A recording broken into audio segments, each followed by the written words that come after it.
बद्दल आपण त्यांच्याशी संवाद साधतोय. कट्ट्याला पुन्हा सुरुवात करूया. शेवटी असं आहे की तुम्ही कुठेही जेव्हा नव्या ठिकाणी जाता, बाकीच्या गोष्टी तर मॅनेज होऊ शकतात, पण सगळ्यात महत्त्वाचं असतं ते मैत्र.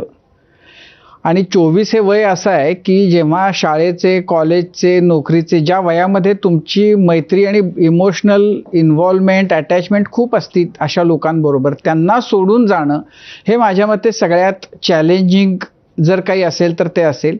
तर तुम्हाला त्यातनं तुम्ही कसे बाहेर आलात, का तुम्हाला अजूनही मिस काय करता, तर ते मित्र, त्यांच्याबरोबरच्या त्या सगळ्या गोष्टी त्यांनी केलेल्या, का तुम्हाला तिकडं असे मिळाले की त्याची उणीवच नाही भासली, लगेचच प्रेमात पडलात, लग्न केलं? नाही काय आहे, इथे एक भाषेचा पण प्रॉब्लेम पडतो. म्हणजे मला हिब्रू येत आहे, त्यांना पण हिब्रू येणार, पण तरी सुद्धा काही काही गोष्टी आपल्याला आपल्या त्या मित्रांमध्ये होत्या, त्या इथल्या मित्रांमध्ये नाही. आणि इथे नेहमी काय बोलायचं, काय सगळं हे सगळं स्वदेशी भावना, आता वॉर होणार आहे, आता ते तिकडे ते झालं, हे सगळं असं मुंबई सारख्या गप्पा नाही बाबा, चला आपण सिनेमाला जाऊया, कुठलं एक पिक्चर बघू, काय करू. इथे वेळ नाही कोणाला पिक्चर वगैरे जायला.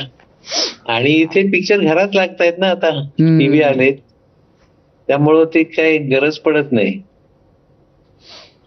पण तुम्ही या महाराष्ट्रात, मुंबईला, आणि त्या सगळ्या ओझ्यांना सोडून जी काही आहेत तिथली ती, आणि मग तुम्हाला इथं पुन्हा ते मित्र, ते पिक्चर, ती चौपाटी, तो वडापाव, ती पाणीपुरी, ते शहाड, असं सगळं मग करायला मिळेल.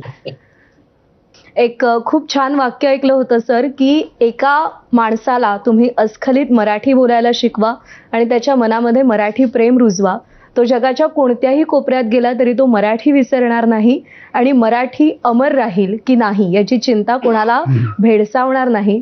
तुमच्या रूपानं आज ते वाक्य खरं होताना आम्ही पाहतोय. आणि हीच मराठी भाषा, हीच मराठी माती विश्वबंधुत्वाची याचना करत असते. भूता परस्परे जोडो मैत्र जीवांचे म्हणत. त्यामुळे सगळ्यांचीच ही अपेक्षा आहे की हे युद्ध लवकरात लवकर थांबावं आणि जगाचं रहाड गाडगं पुन्हा एकदा पूर्वपदावर यावं. आपण कट्ट्यावर आलात, तुमचा सगळा प्रवास आमच्यासोबत शेअर केलात, त्याबद्दल मनापासून आभार.